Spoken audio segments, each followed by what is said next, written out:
Then the Lord said, "The outcry against Sodom and Gomorrah is so great, and their sin so grievous, that I will go down and see if what they have done is as bad as the outcry that has reached me. If not, I will know." The men turned away and went towards Sodom, but Abraham remained standing before the Lord. Then Abraham approached him and said, "Will you sweep away the righteous with the wicked? What if there are 50 righteous people in the city? Will you really sweep it away and not spare the place for the sake of the 50 righteous people in it? Far be it from you to do such a thing, to kill the righteous with the wicked, treating the righteous and the wicked alike? Far be it from you. Will not the judge of all the earth do right?" The Lord said, "If I find 50 righteous people in the city of Sodom, I will spare the whole place for their sake." Then Abraham spoke up again, "Now that I have been so bold as to speak to the Lord, though I am nothing but dust and ashes, what if the number of the righteous is 5 less than 50? Will you destroy the whole city for lack of 5 people?"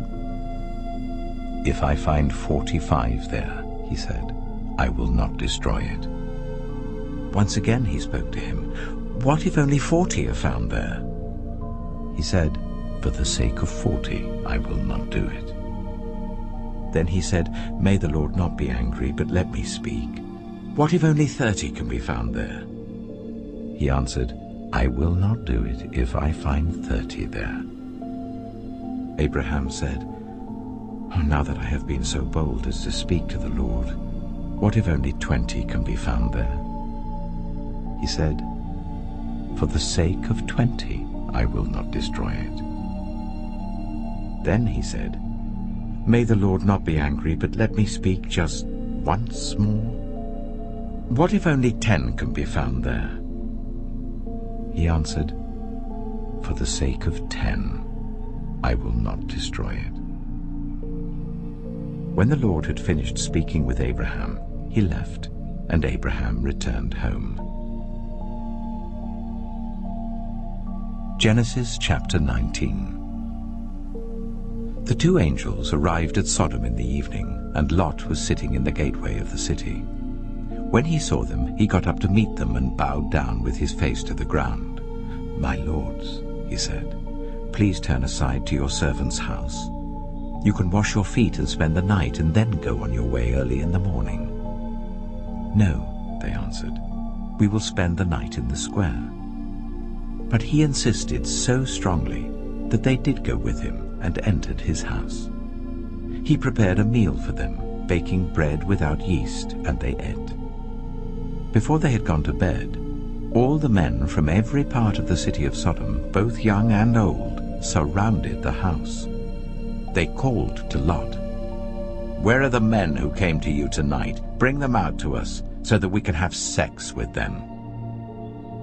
Lot went outside to meet them and shut the door behind him and said, "No, my friends, don't do this wicked thing.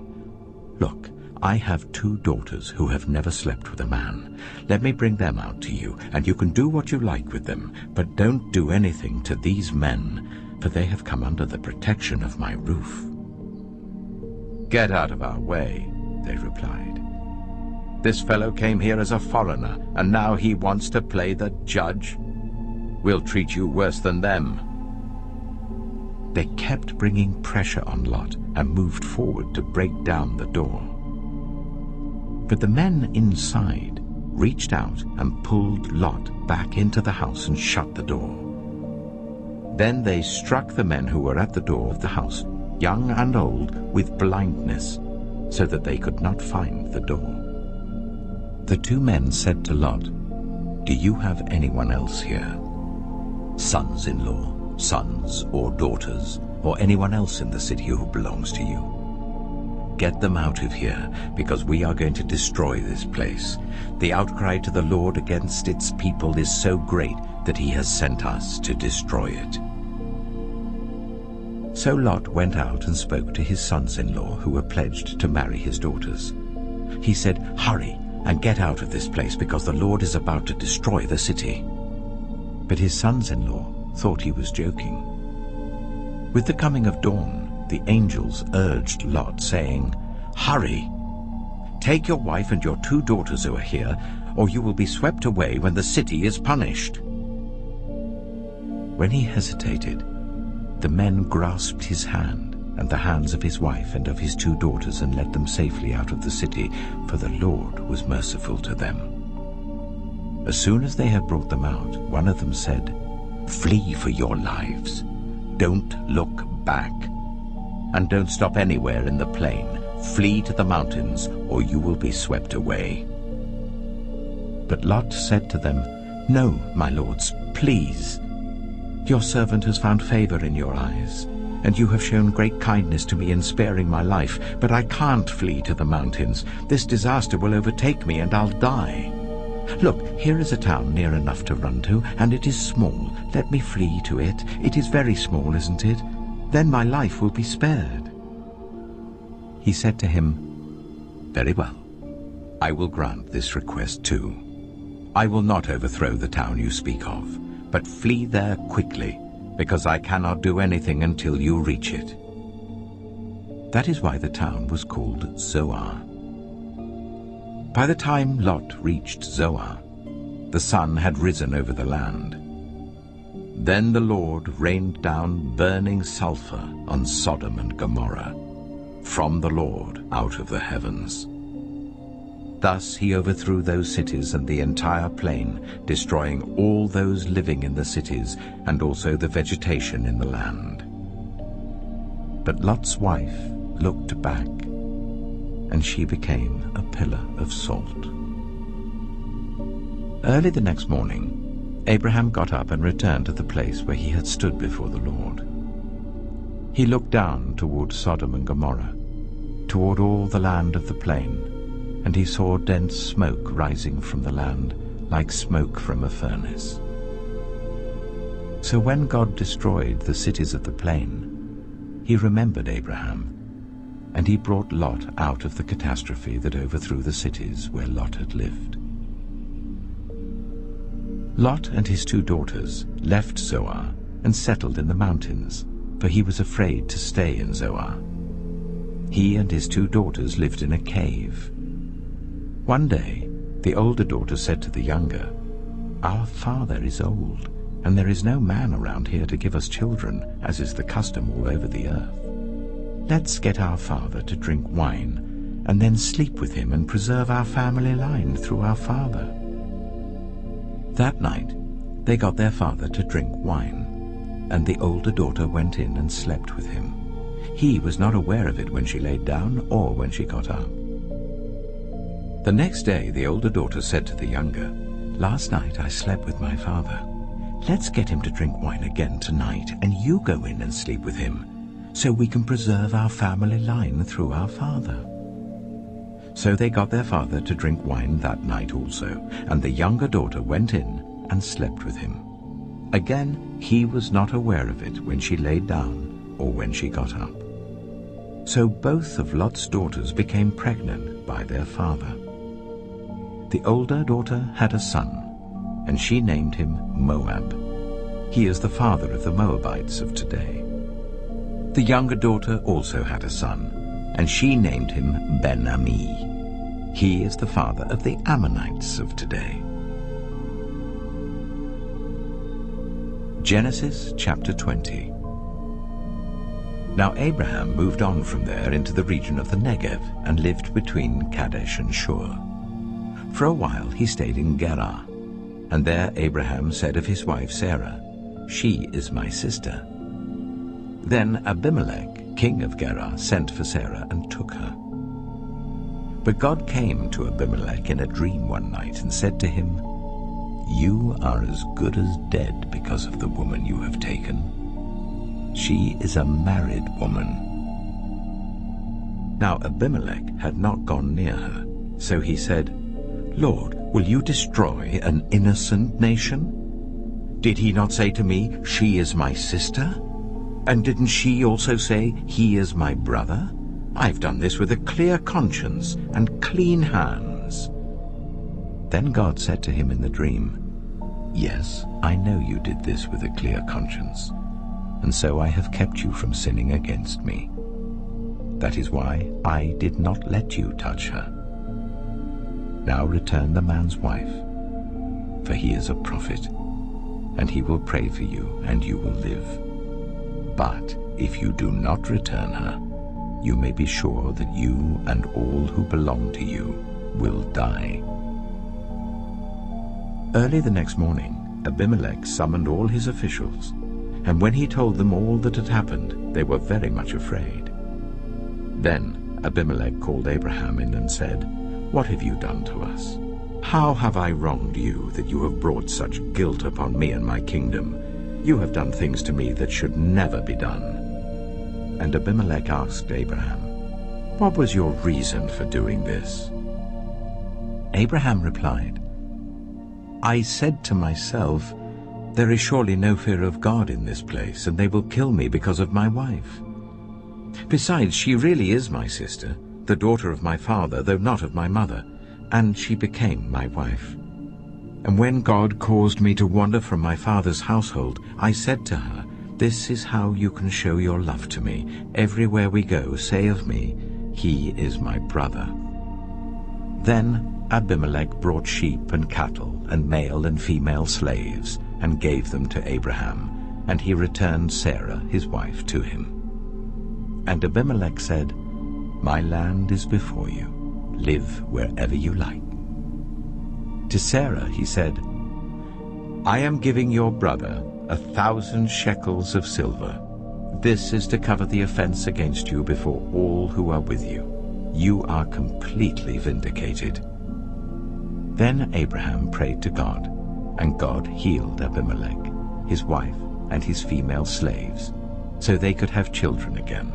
For the Lord had kept all the women in Abimelech's household from conceiving because of Abraham's wife Sarah. Genesis chapter 21.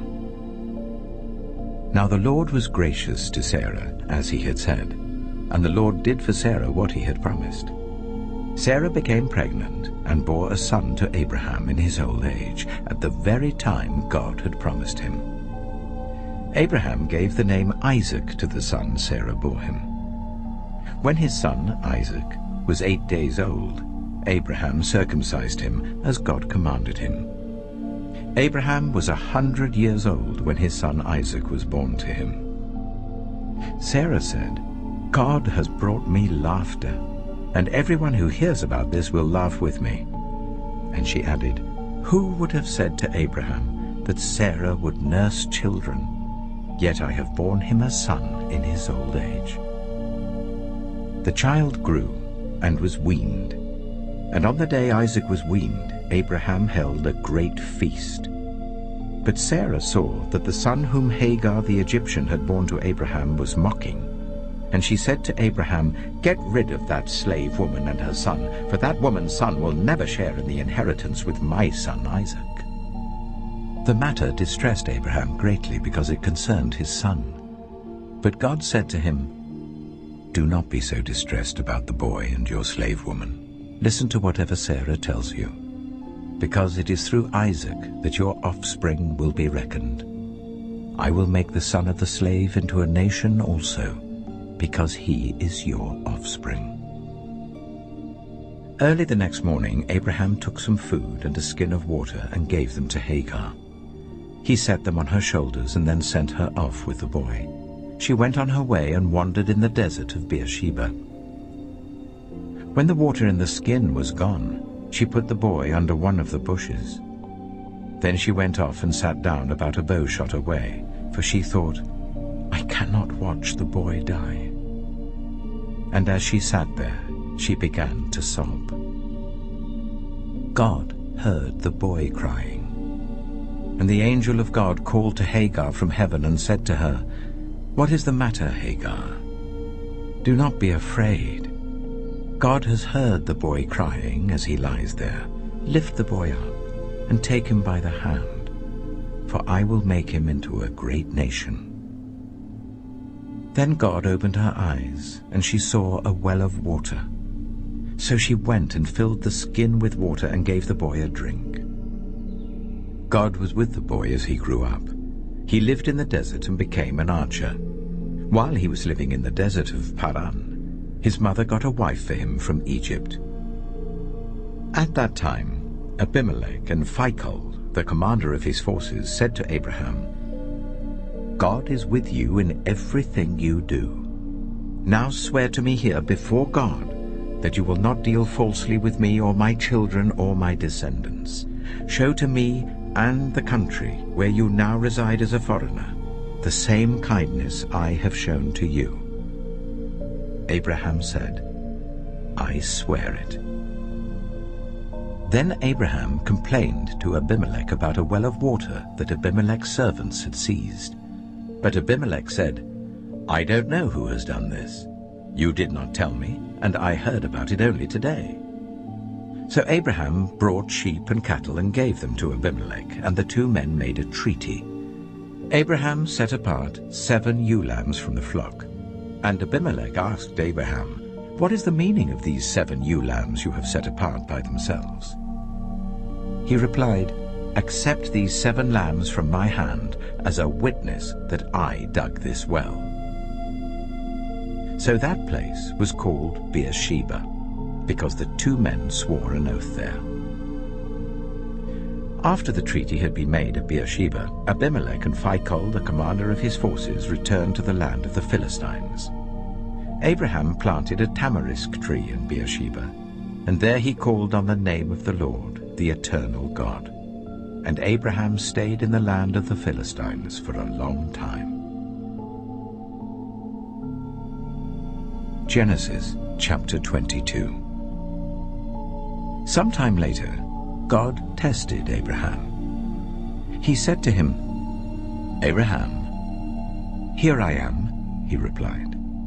Then God said, "Take your son, your only son, whom you love, Isaac, and go to the region of Moriah. Sacrifice him there as a burnt offering on a mountain I will show you." Early the next morning, Abraham got up and loaded his donkey. He took with him 2 of his servants and his son Isaac. When he had cut enough wood for the burnt offering, he set out for the place God had told him about.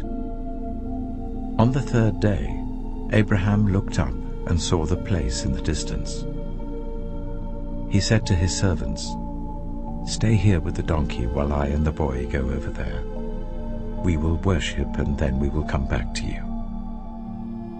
Abraham took the wood for the burnt offering and placed it on his son Isaac, and he himself carried the fire and the knife. As the 2 of them went on together, Isaac spoke up and said to his father Abraham, "Father?" "Yes, my son," Abraham replied. "The fire and wood are here," Isaac said. "But where is the lamb for the burnt offering?" Abraham answered, "God himself will provide the lamb for the burnt offering, my son." And the 2 of them went on together. When they reached the place God had told him about, Abraham built an altar there and arranged the wood on it. He bound his son Isaac and laid him on the altar on top of the wood. Then he reached out his hand and took the knife to slay his son. But the angel of the Lord called out to him from heaven, "Abraham! Abraham!" "Here I am," he replied. "Do not lay a hand on the boy," he said. "Do not do anything to him. Now I know that you fear God, because you have not withheld from me your son, your only son." Abraham looked up, and there in the thicket he saw a ram caught by its horns. He went over and took the ram and sacrificed it as a burnt offering instead of his son.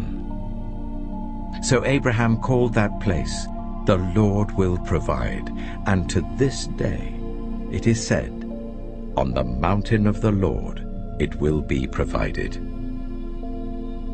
The angel of the Lord called to Abraham from heaven a second time and said, "I swear by myself, declares the Lord, that because you have done this and have not withheld your son, your only son, I will surely bless you and make your descendants as numerous as the stars in the sky and as the sand on the seashore.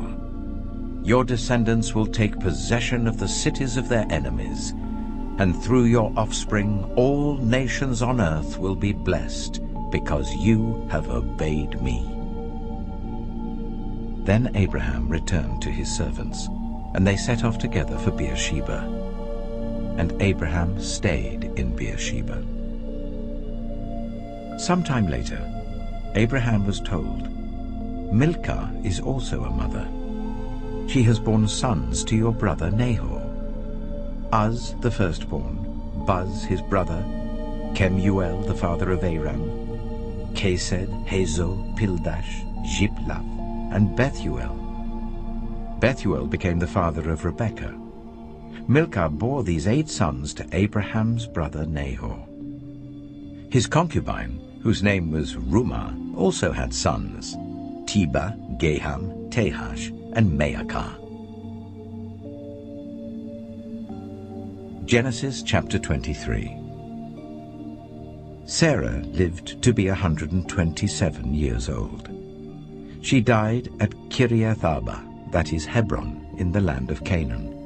And Abraham went to mourn for Sarah and to weep over her. Then Abraham rose from beside his dead wife and spoke to the Hittites. He said, "I am a foreigner and stranger among you. Sell me some property for a burial site here, so I can bury my dead." The Hittites replied to Abraham, "Sir, listen to us. You are a mighty prince among us. Bury your dead in the choicest of our tombs. None of us will refuse you his tomb for burying your dead." Then Abraham rose and bowed down before the people of the land, the Hittites. He said to them, "If you are willing to let me bury my dead, then listen to me and intercede with Ephron, son of Zohar, on my behalf. So he will sell me the cave of Machpelah, which belongs to him and is at the end of his field. Ask him to sell it to me for the full price as a burial site among you." Ephron the Hittite was sitting among his people, and he replied to Abraham in the hearing of all the Hittites who had come to the gate of his city. "No, my lord," he said, "listen to me. I give you the field, and I give you the cave that is in it. I give it to you in the presence of my people. Bury your dead." Again Abraham bowed down before the people of the land, and he said to Ephron in their hearing, "Listen to me. If you will, I will pay the price of the field. Accept it from me, so I can bury my dead there." Ephron answered Abraham, "Listen to me, my lord. The land is worth 400 shekels of silver. But what is that between you and me? Bury your dead." Abraham agreed to Ephron's terms and weighed out for him the price he had named in the hearing of the Hittites, 400 shekels of silver, according to the weight current among the merchants. So Ephron's field in Machpelah, near Mamre, both the field and the cave in it, and all the trees within the borders of the field, was legally made over to Abraham as his property, in the presence of all the Hittites who had come to the gate of the city. Afterwards Abraham buried his wife Sarah in the cave in the field of Machpelah, near Mamre, which is at Hebron, in the land of Canaan. So the field and the cave in it were legally made over to Abraham by the Hittites as a burial site. Genesis chapter 24. Abraham was now very old, and the Lord had blessed him in every way. He said to the senior servant in his household, the one in charge of all that he had, "Put your hand under my thigh. I want you to swear by the Lord, the God of heaven and the God of earth, that you will not get a wife for my son from the daughters of the Canaanites among whom I am living, but will go to my country and my own relatives and get a wife for my son Isaac." The servant asked him, "What if the woman is unwilling to come back with me to this land? Shall I then take your son back to the country you came from?" "Make sure that you do not take my son back there," Abraham said. "The Lord, the God of heaven, who brought me out of my father's household and my native land, and who spoke to me and promised me on oath, saying, 'To your offspring I will give this land,' he will send his angel before you, so that you can get a wife for my son from there. If the woman is unwilling to come back with you, then you will be released from this oath of mine. Only do not take my son back there." So the servant put his hand under the thigh of his master Abraham, and swore an oath to him concerning this matter. Then the servant left, taking with him 10 of his master's camels, loaded with all kinds of good things from his master. He set out for Aram Naharaim, and made his way to the town of Nahor. He made the camels kneel down near the well outside the town. It was toward evening, the time the women go out to draw water. Then he prayed, "Lord, God of my master Abraham, make me successful today and show kindness to my master Abraham. See, I am standing beside this spring, and the daughters of the townspeople are coming out to draw water. May it be that when I say to a young woman, 'Please let down your jar that I may have a drink,' and she says, 'Drink, and I'll water your camels too.' Let her be the one you have chosen for your servant Isaac. By this I will know that you have shown kindness to my master." Before he had finished praying, Rebekah came out with her jar on her shoulder. She was the daughter of Bethuel, son of Milcah, who was the wife of Abraham's brother Nahor. The woman was very beautiful, a virgin. No man had ever slept with her. She went down to the spring, filled her jar, and came up again. The servant hurried to meet her and said, "Oh, please give me a little water from your jar." "Drink, my lord," she said, and quickly lowered the jar to her hands and gave him a drink. After she had given him a drink, she said, "I'll draw water for your camels too until they've had enough to drink." So she quickly emptied her jar into the trough, ran back to the well to draw more water, and drew enough for all his camels. Without saying a word, the man watched her closely to learn whether or not the Lord had made his journey successful. When the camels had finished drinking, the man took out a gold nose ring weighing a beaker and 2 gold bracelets weighing 10 shekels. Then he asked, "Whose daughter are you? Please tell me, is there room in your father's house for us to spend the night?" She answered him, "I am the daughter of Bethuel, the son that Milcah bore to Nahor."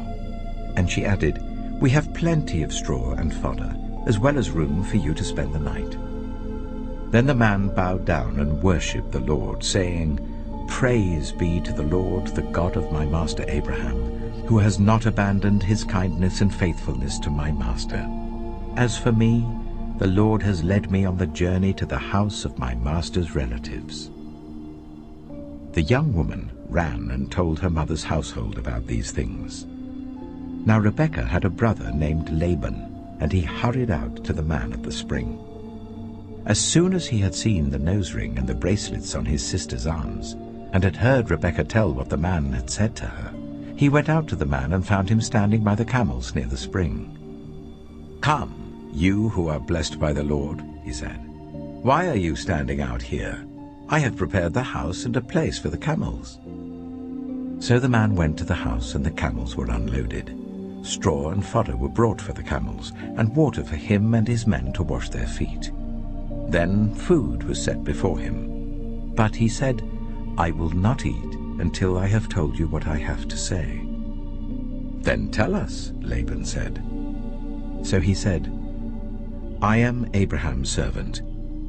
The Lord has blessed my master abundantly, and he has become wealthy. He has given him sheep and cattle, silver and gold, male and female servants, and camels and donkeys. My master's wife, Sarah, has borne him a son in her old age, and he has given him everything he owns. And my master made me swear an oath and said, "You must not get a wife for my son from the daughters of the Canaanites in whose land I live, but go to my father's family, to my own clan, and get a wife for my son." Then I asked my master, "What if the woman will not come back with me?" He replied, "The Lord before whom I have walked faithfully will send his angel with you and make your journey a success, so that you can get a wife for my son from my own clan and from my father's family. You will be released from my oath if, when you go to my clan, they refuse to give her to you. Then you will be released from my oath." When I came to the spring today, I said, "Lord, God of my master Abraham, if you will, please grant success to the journey on which I have come. See, I am standing beside this spring. If a young woman comes out to draw water, and I say to her, 'Please let me drink a little water from your jar,' and if she says to me, 'Drink, and I'll draw water for your camels too,' let her be the one the Lord has chosen for my master's son." Before I finished praying in my heart, Rebekah came out with her jar on her shoulder. She went down to the spring and drew water, and I said to her, "Please give me a drink." She quickly lowered her jar from her shoulder and said, "Drink, and I'll water your camels too." So I drank, and she watered the camels also. I asked her, "Whose daughter are you?" She said, "The daughter of Bethuel, son of Nahor, whom Milcah bore to him." Then I put the ring in her nose and the bracelets on her arms, and I bowed down and worshipped the Lord. I praised the Lord, the God of my master Abraham, who had led me on the right road to get the granddaughter of my master's brother for his son. Now, if you will show kindness and faithfulness to my master, tell me. And if not, tell me, so I may know which way to turn." Laban and Bethuel answered, "This is from the Lord. We can say nothing to you one way or the other. Here is Rebekah. Take her and go, and let her become the wife of your master's son, as the Lord has directed." When Abraham's servant heard what they said, he bowed down to the ground before the Lord. Then the servant brought out gold and silver jewelry and articles of clothing and gave them to Rebekah. He also gave costly gifts to her brother and to her mother. Then he and the men who were with him ate and drank and spent the night there. When they got up the next morning, he said, "Send me on my way to my master." But her brother and her mother replied, "Let the young woman remain with us 10 days or so, then you may go." But he said to them, "Do not detain me, now that the Lord has granted success to my journey. Send me on my way so I may go to my master." Then they said, "Let's call the young woman and ask her about it." So they called Rebekah and asked her, "Will you go with this man?" "I will go," she said. So they sent their sister Rebekah on her way, along with her nurse and Abraham's servant and his men. And they blessed Rebekah and said to her, "Our sister, may you increase to thousands upon thousands. May your offspring possess the cities of their enemies." Then Rebekah and her attendants got ready and mounted the camels and went back with the man. So the servant took Rebekah and left. Now Isaac had come from Beer-lahai-roi, for he was living in the Negev. He went out to the field one evening to meditate, and as he looked up, he saw camels approaching. Rebekah also looked up and saw Isaac. She got down from her camel and asked the servant, "Who is that man in the field coming to meet us?" "He is my master," the servant answered. So she took her veil and covered herself. Then the servant told Isaac all he had done. Isaac brought her into the tent of his mother Sarah, and he married Rebekah. So she became his wife, and he loved her. And Isaac was comforted after his mother's death. Genesis chapter 25. Abraham had taken another wife, whose name was Keturah. She bore him Zimran, Jokshan, Medan, Midian, Ishbak, and Shua. Jokshan was the father of Sheba and Dedan. The descendants of Dedan were the Ashurites and Letushites and the Lumites.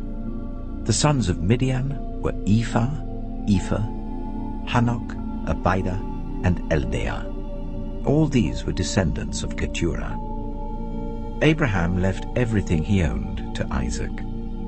But while he was still living, he gave gifts to the sons of his concubines and sent them away from his son Isaac to the land of the east. Abraham lived 175 years. Then Abraham breathed his last and died at a good old age, an old man and full of years, and he was gathered to his people. His sons Isaac and Ishmael buried him in the cave of Machpelah, near Mamre, in the field of Ephron, son of Zohar the Hittite, the field Abraham had bought from the Hittites. There Abraham was buried with his wife Sarah. After Abraham's death, God blessed his son Isaac, who then lived near Beer Lahairoi. This is the account of the family line of Abraham's son Ishmael, whom Sarah's slave Hagar the Egyptian bore to Abraham. These are the names of the sons of Ishmael, listed in the order of their birth. Nebaioth, the firstborn of Ishmael, Kedah, Adbeel, Mibsam, Mishma, Duma, Massa, Hadad, Tema, Jitor, Nephish, and Kedema. These were the sons of Ishmael, and these are the names of the 12 tribal rulers according to their settlements and camps. Ishmael lived 137 years. He breathed his last and died, and he was gathered to his people. His descendants settled in the area from Havilah to Shur, near the eastern border of Egypt as you go towards Ashur. And they lived in hostility toward all the tribes related to them. This is the account of the family line of Abraham's son Isaac. Abraham became the father of Isaac, and Isaac was 40 years old when he married Rebekah, daughter of Bethuel the Aramean from Paddan Aram, and sister of Laban the Aramean. Isaac prayed to the Lord on behalf of his wife because she was childless. The Lord answered his prayer, and his wife Rebekah became pregnant. The babies jostled each other within her, and she said, "Why is this happening to me?" So she went to inquire of the Lord. The Lord said to her, "2 nations are in your womb, and 2 peoples from within you will be separated. One people will be stronger than the other, and the older will serve the younger." When the time came for her to give birth, there were twin boys in her womb. The first to come out was red, and his whole body was like a hairy garment, so they named him Esau. After this his brother came out, with his hand grasping Esau's heel, so he was named Jacob. Isaac was 60 years old when Rebekah gave birth to them. The boys grew up, and Esau became a skillful hunter, a man of the open country, while Jacob was content to stay at home among the tents. Isaac, who had a taste for wild game, loved Esau, but Rebekah loved Jacob. Once, when Jacob was cooking some stew, Esau came in from the open country, famished. He said to Jacob, "Quick, let me have some of that red stew. I'm famished." That is why he was also called Edom. Jacob replied, "First sell me your birthright." "Look, I am about to die," Esau said. "What good is the birthright to me?" But Jacob said, "Swear to me first." So he swore an oath to him, selling his birthright to Jacob. Then Jacob gave Esau some bread and some lentil stew. He ate and drank and then got up and left. So Esau despised his birthright. Genesis chapter 26. Now there was a famine in the land, besides the previous famine in Abraham's time. And Isaac went to Abimelech, king of the Philistines, in Gerar. The Lord appeared to Isaac and said, "Do not go down to Egypt. Live in the land where I tell you to live. Stay in this land for a while, and I will be with you and will bless you. For to you and your descendants I will give all these lands, and will confirm the oath I swore to your father Abraham. I will make your descendants as numerous as the stars in the sky, and will give them all these lands. And through your offspring all nations on earth will be blessed, because Abraham obeyed me and did everything I required of him, keeping my commands, my decrees, and my instructions." So Isaac stayed in Gerar. When the men of that place asked him about his wife, he said, "She is my sister," because he was afraid to say, "She is my wife." He thought, "The men of this place might kill me on account of Rebekah, because she is beautiful." When Isaac had been there a long time, Abimelech, king of the Philistines, looked down from a window and saw Isaac caressing his wife Rebekah. So Abimelech summoned Isaac and said, "She is really your wife. Why did you say, 'She is my sister'?" Isaac answered him, "Because I thought I might lose my life on account of her."